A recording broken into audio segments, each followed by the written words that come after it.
Before we begin, I would like to invite our listeners to a series of workshops starting in January and going through April designed to enhance your healing practice, learn effective self-healing techniques, and teach you how to do Akashic dowsing for yourself.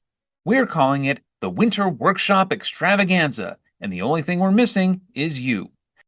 Each workshop will be conducted via Zoom, and all participants will receive specially designed workshop materials, live instruction, and plenty of time for individual practice and feedback. Please visit vitalbioenergetics.com and click on the Workshops tab for our list of available workshops. Each workshop has its own dedicated web page and a 2-minute video introduction telling you all about it. I can't wait to see you there. And now for today's podcast. Welcome to High Vibes with your host, Bill G. At High Vibes, we're looking into what it means to be a fourth dimensional being in an ever-changing world. We hope that by listening to our podcast, you can feel a greater sense of peace and connection as we collectively raise our energetic vibration to the next level. And now for today's podcast.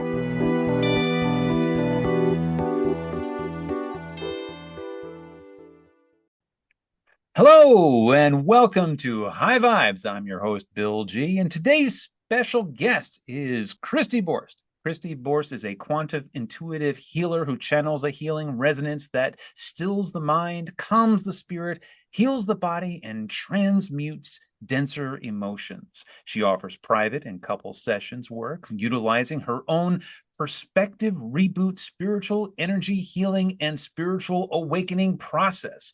She works in Wells, Maine, and worldwide via Zoom and WhatsApp. She's also offered medical intuitive readings, a catalog of chakra-focused core healings with MP3s and uplifting blogs, and 13-segment podcasts. Kristi offers a collection of high-vibe, energy-informed healing art. So, Kristi, welcome to the show. Thank you so much. You're so upbeat. I love it. Before the show, we talked a little bit about what you'd be talking about today. So I'm very curious about this perspective reboot protocol that you've developed. And so can you give us, first of all, a little idea of your journey in creating that and what that does for your clients? Okay, sure.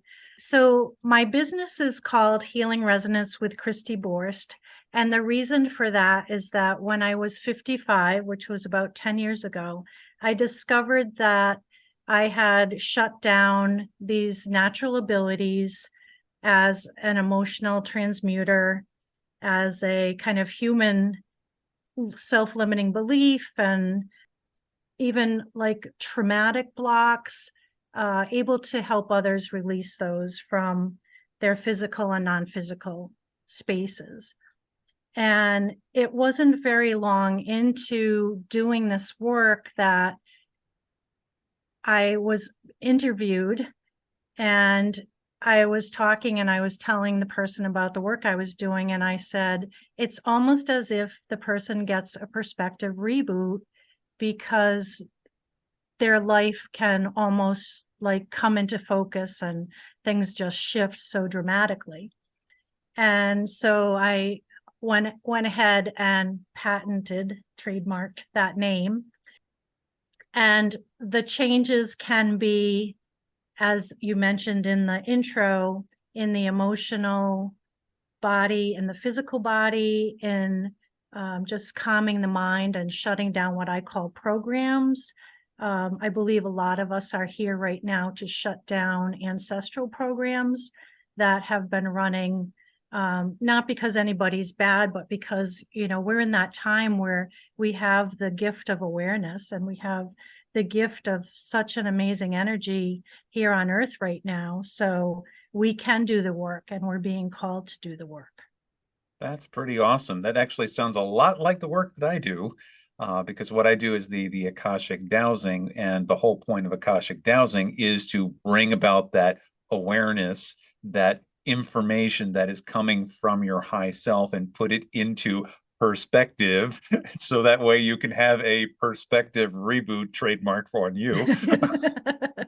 But we use a system that's Akashic dowsing is basically using a pendulum and charts to read the soul records. And we've also developed our own protocol called the Time Temple protocol, which is locating a moment in space-time where you are right now, or where your thinking happens to be, whether it's in the past, present, or future, because we only have the present, and then gives you that new perspective. So it sounds like you're doing very similar work. So if somebody came in to see you, a new client wanted to utilize your services, what can they expect? So it really depends on what their concern is at the time. As I mentioned earlier, I work with not just kind of these roadblocks, but sometimes the roadblocks or the traumas that we've held can end up manifesting as physical disease. So they may come because of that. And in that case, I will help them understand what that energy is that's underneath the illness. Because even though we think we're in a physical world, everything that's non-physical comes before the physical. So when we have that gift of understanding where or how we may be creating or amplifying what's not what we want in our life, then we have the power to change it.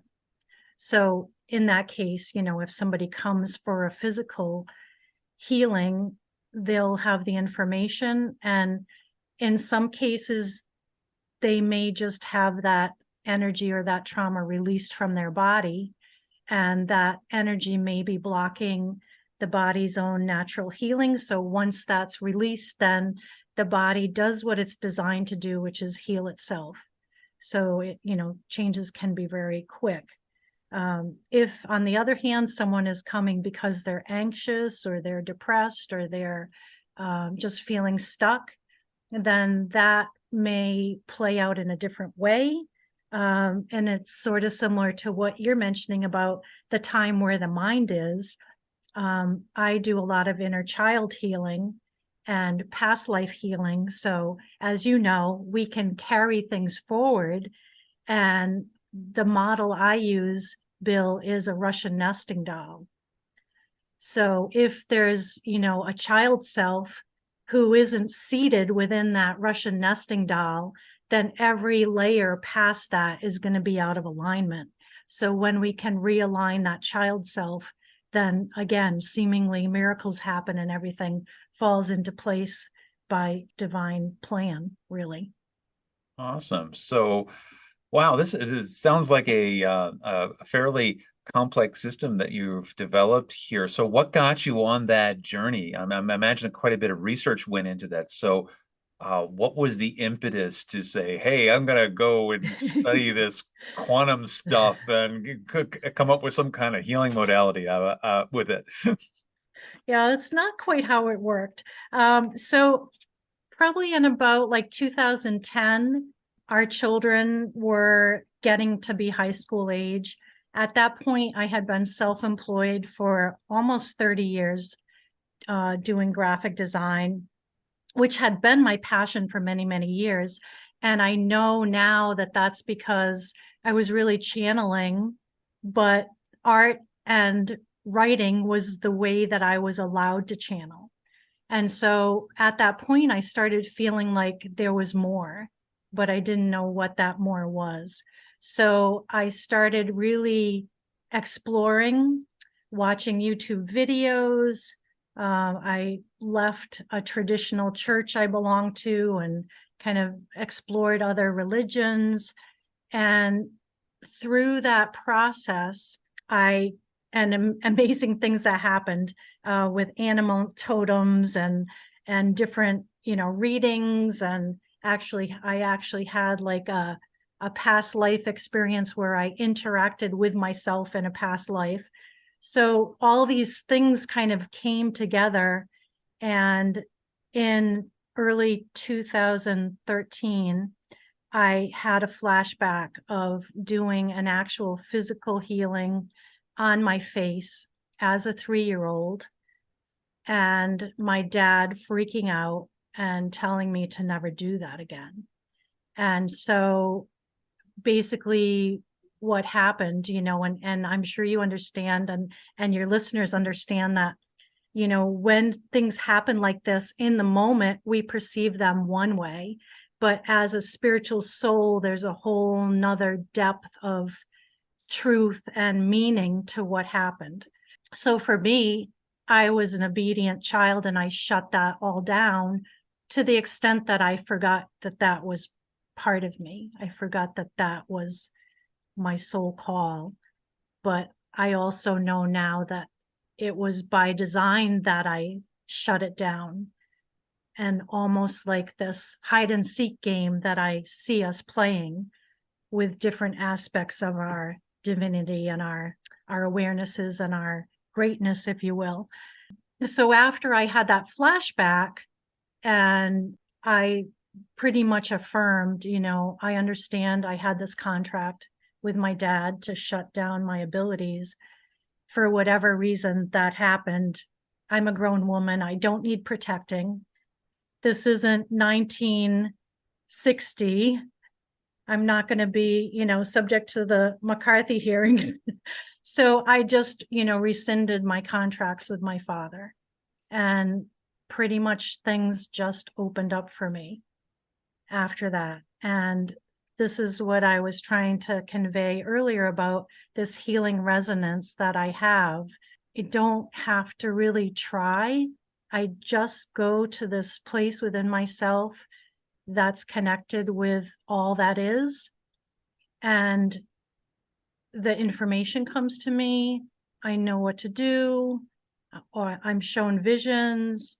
I hear things, all of those, kind of clairsentient, clairvoyant, clair whatever, all the clairs aspects that source, our higher selves, divinity provides to help that person move forward.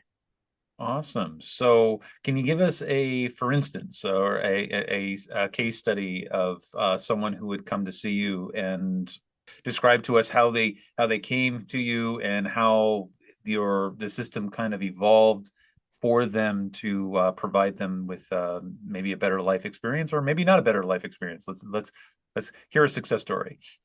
Yeah, so I have learned really through life experience that I need to trust whatever comes to me. And as a healer and as a partner in channeling this information, I really don't censor what comes through, because I feel that if it's coming through, then it's meant to be shared.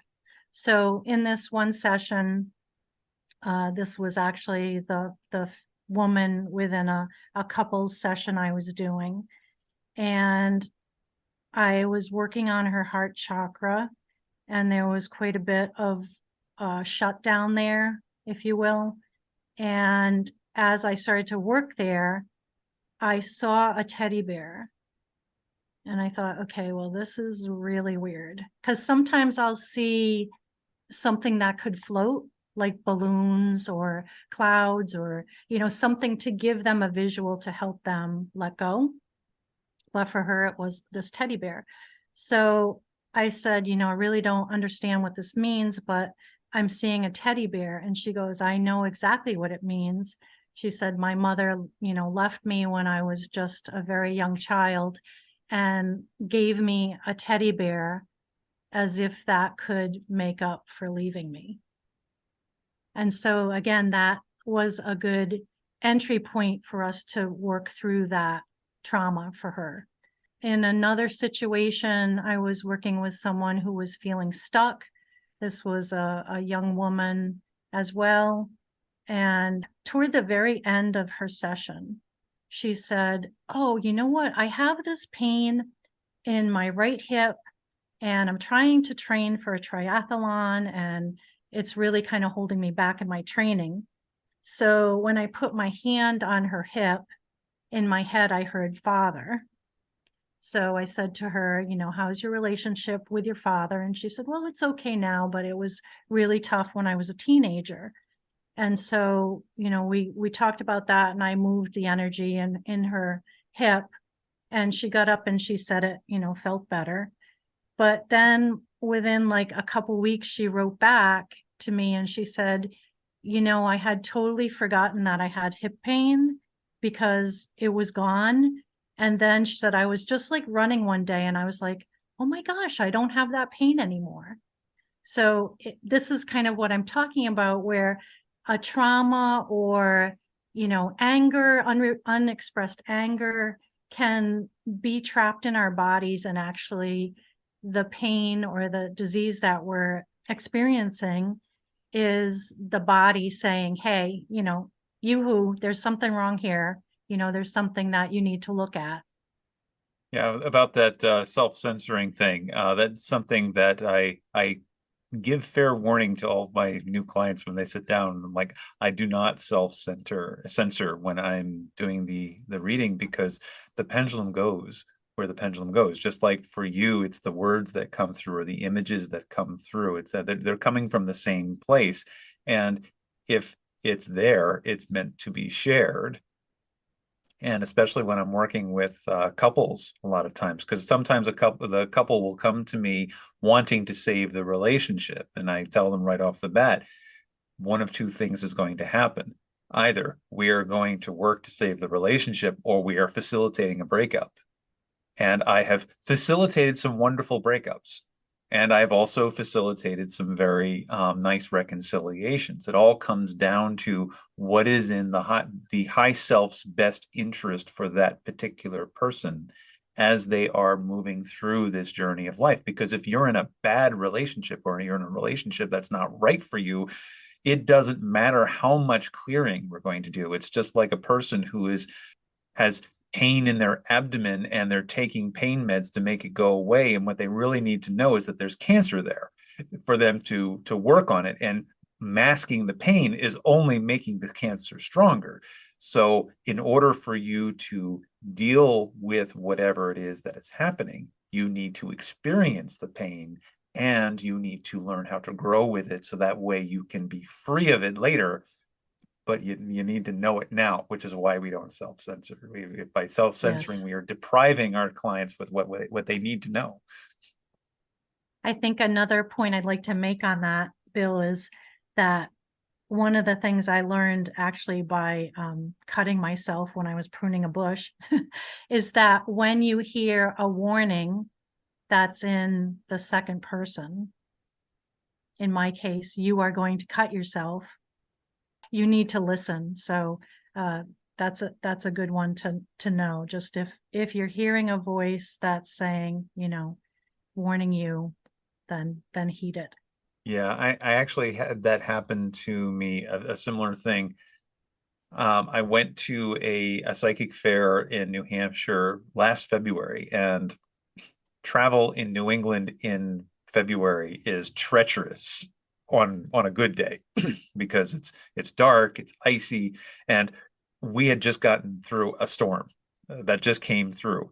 And my high self was saying, if you go, you are going to have a difficult time. And I asked my pendulum, I was like, am I going to crash the car? And the answer is no, but you're still not going to have a good time. So I went anyway, because I paid my money. I went to the thing. I didn't see anybody that day because everybody else had the good sense not to come out that day because it was a lousy day. And so I would have been better off if I'd listened to that second person say, you really shouldn't be going out today, and just eaten the booth fee and just been on my way, because I ended up not seeing anybody. It ended up not being a something that was going to benefit me at all, because it just wasn't the right day to do that. But it did benefit you ultimately because you learned to listen, right? Exactly. Yes. Yes. And we are stubborn that way. Human beings Yes. are stubborn that way. We will. I mean, I had a client recently who was about to get a surgery, and it was a minor surgery, but they were very worried about this surgery. So we spent weeks upon weeks of sessions clearing the surgery and making sure that everything was elevated and elevated and elevated. And because at first we just kept getting a lot of energetic roadblocks of, no, this isn't right. This is no, timing is not right. Timing's not right. And then finally at the end, they were hellbound and determined to have this surgery. They did it because we managed to get the energy elevated to a certain degree to have it happen. And then after they came back, we had a session, and the surgery resulted in some complications. The surgery, it didn't do what it needed to do, what they went in for. And they were saying to me, but we cleared it. Why did it? It's like, you remember, we had to fight with this thing. And then you went ahead and did it anyway, when your high self was saying, okay, we've given you all the warnings you can, you're going to have this experience. And then what the dowsing revealed there is why the experience was so important. Now you know to listen, because this was what was being presented to you. That's a tough way to learn a lesson, though. It is. Yeah. And Do you have any similar stories? there's a point there that I just would like to make, and that's, when you do realize that there is this energy or this belief system or a timing or whatever it is, a non-physical aspect that's contributing to whatever physical problem you're having, we're urged to have an operation. I'm going to say, for example, a hip replacement. I had a fellow early on in my sessions that had a frozen shoulder, and he was told that the only recourse for him was to have surgery on those muscles. But his higher self told him no surgery. And so he kept putting it off and putting it off. And then he found me, and his was, again, his father, lots of repressed anger with his father in that shoulder. And he had really an incredible session in which he actually saw it as black tar. And some people do see these denser energies and emotions as black tar. So he saw this black tar leaving his body. It was trying to come back. It was leaving. But kind of long story short version, after that release work, his shoulder was good, and it was not frozen. So it's important, I think, for us to at least look at this work and consider it as a step, perhaps before we decide to cut out body parts or, have medications that may have very serious side effects for our bodies, and start to understand that this is, part of the way that spirit and our higher self and our bodies are trying to communicate with us. So tell me about these downloadable MP3s that you have on your website. They look very intriguing to me. Oh, thank you.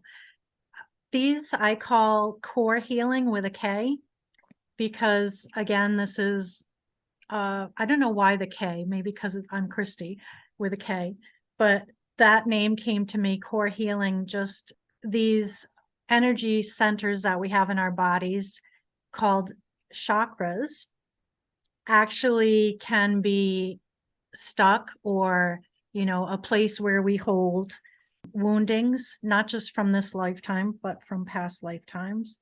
And so I have this series with the 7 major chakras that run along the spine. We do not just have 7 chakras. We do not just have 12 chakras. We have many, many chakras, but these are the ones that can kind of tune into many major problems and the main components of our bodies, if you will. So I have those 7 chakras, and I have those individually or as a bundle, and also as 2 separate bundles with lower chakras and upper chakras. And then I also have one session for breast wellness. talking to and working on the emotion and energy that can be that kind of soil in which breast cancer can grow. And another one for inner peace, and then a shorter half-hour one for stress relief and relieving yourself of feeling lots of feelings of responsibility. I also have a blog on my website, and one of those is called, I might not have the title exactly right, but these seven major chakra gateways to healing. And that also can explain a little bit more about at least my view of how they're tied into not just the physical body, but the emotions. Emotional healing is a big part of the work that I do. I'm intrigued by this idea of the cellular memory, because when we do work with clients, oftentimes their disease or whatever they're dealing with exists within the cell. And you already mentioned that there was a lot of memories usually attached to this. And in one case, you mentioned somebody's father was involved with this gentleman's stuck shoulder. So how do those memories, how do those things translate into our body image or our image about ourselves, and how we can get over that? Wow. Okay. So I think that because of product marketing, we have come to really identify ourselves as our body. We've got to wash our clothes. We've got to have, lotions and potions and hair products. And so we're almost overly focused on ourselves as a physical body.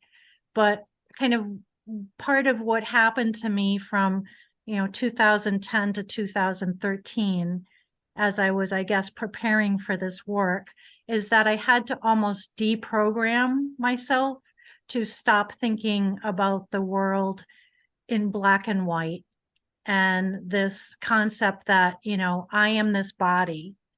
Now I'm thinking about myself more in terms of multidimensionality, and that I've lived before, that I'll live again. The container may vary, but I'm bringing forward things, and I'm constantly learning and evolving, and perhaps maybe even better said, remembering what I've brought forth. So I think we all have layers of remembering. And I think that the concept of kind of thinking of yourself as more than a body and identifying more with the breath that breathes the body, than the actual body, it will start to open you up in ways, and maybe, unlock some of these memories for you that have been kind of put in the back burner because your mind is not ready to look at them. So part of, I think, this awakening process, or this process of rebirthing ourselves and becoming more multifaceted, is to get out of our minds and get into our hearts and be open to the things that challenge us, because many times the things that are challenging us are really our opportunities for growth and expansion and being who we're here to be in this lifetime.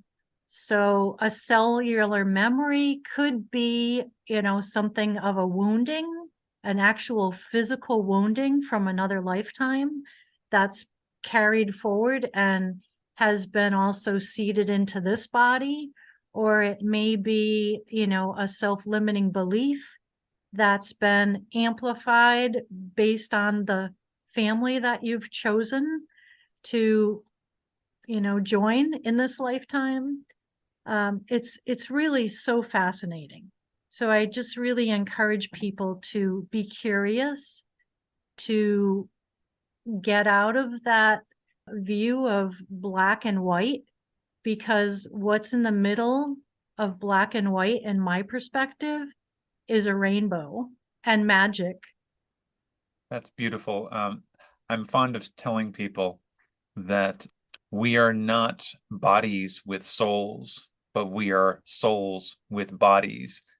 And that when the body is merely a vessel that we are carrying along with us in order to experience this life experience, have experiences to inform the soul. So that way, when the body falls away, you can have another soul, or you can advance to a higher plane of being and move into the realm of the angels and the guides and that sort of thing. You don't necessarily have to reborn yourself unless there are things you need to still experience. And once you let go of this self-identity of my body is me, then it's so much freeing. It allows you to kind of take agency and to look in the mirror and just absolutely love yourself, no matter Absolutely. what you look like, no matter if you're getting older or maybe you're a little more flabby than you were before or whatever. And also that self-love elevates you and heals you, and then your body starts to follow suit. You start to actually look the way that your self-image is. And it's amazing. We can actually de-age ourselves that way by simply changing our perspective. It's Love is a powerful healer. absolutely. And yeah. And and in the law of attraction tradition, they do something, they'll use something called a mirror exercise, where you stand in front of a mirror and you say, I love you, which is, it's fine. There's nothing wrong with that. But if you know why you love you, that makes it a lot easier, because you can say to the mirror, I love you all you want. If it's not in your heart, all you're doing is flapping your gums, and you're not really doing anything besides reinforcing how much you don't love yourself. But if you can make that leap and say, hey, wait a second, I am not my body. I am a soul who's simply using a body, and my soul is made out of pure love. And you connect to that pure love. Oh my gosh. That is golden, and allows you to not only heal on a cellular level and a macro level, but it really gets you to appreciate the love and the life that you're in right now. Absolutely. I like to kind of think of the human body as our Earth spacesuit. We can't be here on Earth without this little spacesuit. So it's important for us to nourish it and love it and take care of it, because it's part of the ride. It's not everything, but it's definitely something to be treasured. Absolutely. And I believe that not everybody that wants to come here gets to come here. That is true. And actually, I've seen that written in a number of different places, in various books, when people are like having conversations with the divine or the creator being. They like, no, you're unique. You are a member of the elite to be here in a body. Yes, you've forgotten where you came from, but that's part of the point. If you came here already knowing everything there is to know, what would be the point of living at that point? You need to learn, you need to experience it. And part of experiencing it is making mistakes. And like what we were saying earlier, when my high self was telling me, don't go on that trip today because it's not going to be worth it, and I didn't listen, well, I learned to listen that time afterwards.